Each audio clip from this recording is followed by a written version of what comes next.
7:09 Real Talk. Oras ay 2:00 ng hapon. Maaasahan, mapagkakatiwalaan ng kapaghaling ng katotohanan. Konektado ka na. Lagi naka-alerto Nakatutok, minuto sa inyong mga radyo, maghahatid ng balitang bago. Ito ang Radyo RSPC 789 Real Talk. Magandang araw, Pangasinan! Masantol Agaw, Bangus Capital of the Philippines, Tagubad City. Ngayon ay araw ng Miyerkules, 12 ng Pebrero, 2025. Ako ang iyaman ng balita, Jem Mamaradlo. Tagapaghatid ng DKL Libreng Balita, ako si Kiel Estrada. Simulan na ang pag-connect sa mga napapanahong balita sa oras na ito. Presyo ng kamatis at okra sa Dagupan, Pangasinan, bagsak presyo. Mga campus journalist ng Region 1, bibida sa RSPC 2025. Back records ni VP Sara Duterte balang ipakuha ng Kamara. At sa mundo ng showbiz, Iya Velania at Drew Arellano, inanunsyo na ang paglabas ng kanilang baby number 5. Para sa detalye ng mga balita sa araw na ito. Swak sa budget ngayon ang presyo ng kamatis at okra sa Malingas Public Market, Dagupan City matapos itong bumaba sa 20 pesos kada kilo. 30 pesos kada kilo naman ang presyo ng kalabasa, 50 pesos sa broccoli, habang 60 pesos naman ang talong, sitaw at benguet beans. Samantala, nananatiling mataas ang presyo ng carrots na umabot sa 80 pesos per kilo, habang 120 naman sa patatas.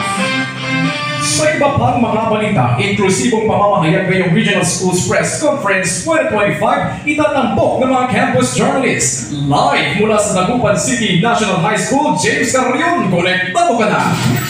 Masigla at kapal na panabik. Yan ang inaasahan ng mga kalahok ngayon sa pagtitipon ng mga mamamahayag sa RSPC 2025 na gaganapin sa Dagupan City, Pangasinan. Sa temang Media for Inclusion, Promoting Diversity, Equity, and Integrity through Campus Journalism, handa na ang mga kalahok na ipakita ang kanilang husay at talento sa larangan ng journalismo. James, kaya naman malalaman ang resulta ng mga mananalo ngayong RSPC 2025. Kiel, ito ay malalaman sa huling araw ng RSPC at talaga namang inaabangan ng lahat ang mga magwawagi at magre-representa ng Region 1 sa papalapit na National Schools Press Conference 2025. James Carrion, konektado sa balita. Manatiling connected, mga kakonect, dahil kami ay magbabalik matapos ang ilang mga paalala. Mare, nabalitaan mo na ba? Ipinatatanggal na ang mga kamitang pangkampanya sa mga pampublikong lugar. Naku!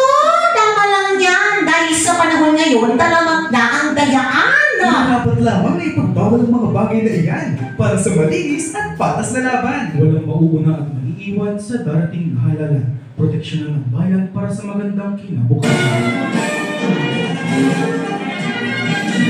Ang nangungunang istasyon sa radyo ay nagbabalik na. Radyo RSPC 789. Balik sa mga balita. Prosecutors ng Kamara na pagpaplanong ipasupina ang bank record ni Vice President Sara Duterte. Narito si Carl Tignan. Pinagpangganuhan na ng mga prosecutors ng Kamara na ipasupina ang mga bank records ni Vice President Sara Duterte upang mas mapatibay ang hahawakan nilang ebidensya sa gaganapin na pagdinig ng Senate Impeachment Court. Ayon kay Manila 3rd District Representative Joel Chua, marapat namang nagamitin ang panahon ng impeachment process upang mas masuportahan ang kaso. Kaugnay nito, kasama rin titingnan ng joint account ni dating Pangulong Duterte bilang bahagi ng investigasyon. Carl Tignan para sa Radyo RSPC.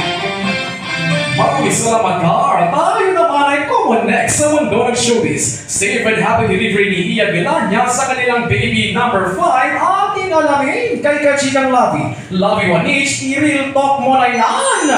Hola, mga kachika!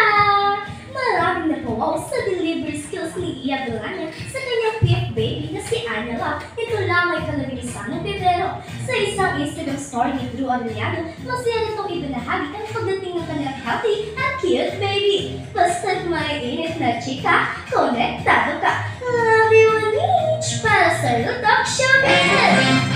Maraming salamat, Lavi. Inyo na namang napakinggan ang pinakamainit na balita sa loob ng 5 minuto. Mula sa buong pransa ng Radyo RSPC, iyan po ang mga balita sa oras na ito.